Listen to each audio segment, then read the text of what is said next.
আসসালামু আলাইকুম। এটা একটা টার্বো চার্জার। টার্বো চার্জার ইঞ্জিনের ক্ষমতা বাড়ায়, সেই সাথে জ্বালানিরও কিছু সাশ্রয় করে। টার্বো চার্জার ইঞ্জিনের ক্ষমতা একটু বেশি বৃদ্ধি করে। আমাদের এই গাড়িটাতে টার্বো চার্জার খুলে দেখি যে টার্বো কোর অনেক বেশি গজে। সেই জন্য টার্বো দিয়ে মোবিল লিক করতেছে। এখন আমরা টার্বো চার্জারের টার্বো কোরটা রিপ্লেস করে দেব। টার্বো কোরটা রিপ্লেস করে দিলে আলহামদুলিল্লাহ যে মোবিল যে লিকেজ হচ্ছে, মোবিল চলে যাচ্ছে, এটা প্রতিরোধ হবে এবং ইঞ্জিন আগের মতো শক্তি বাড়বে, ভালোভাবে চলতে পারবে। হ্যাঁ, এটা হচ্ছে একটা নতুন টার্বো কোর আনা হলো। এটা এখন আমরা আনপ্যাক করতেছি। বলেন, এই হচ্ছে টার্বো কোর।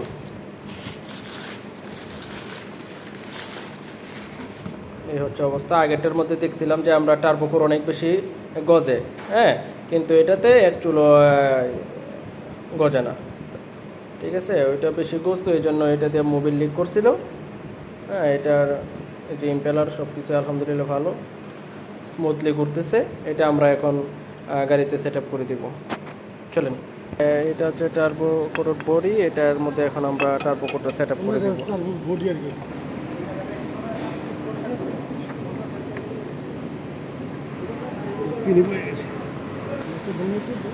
এই টার্বো কোর সেট আপ হয়ে গেল। আমরা এটার মধ্যে সার্ক্লিপ লক লাগিয়ে এটাকে আমরা লক করে দেব।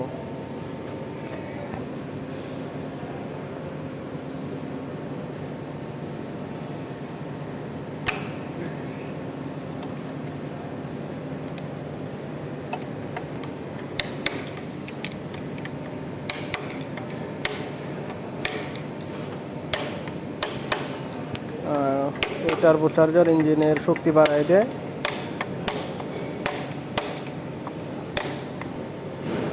এই টার্বো কোর লাগানো হয়ে গেল।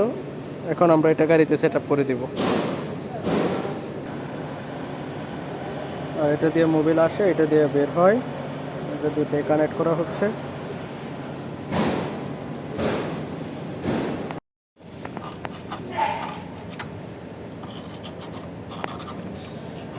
তো আগে একটু পরিষ্কার করে নেওয়া হচ্ছে অ্যাডজাস্ট পাইপটা।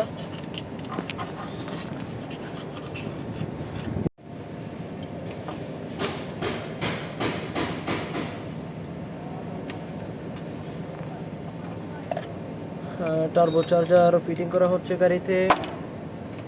এই তো টার্বো চার্জার হয়ে গেল। এখন এটাকে আমরা আউট ফিটিং করে গাড়ি স্টার্ট করে ফেলবো। ধন্যবাদ সবাইকে।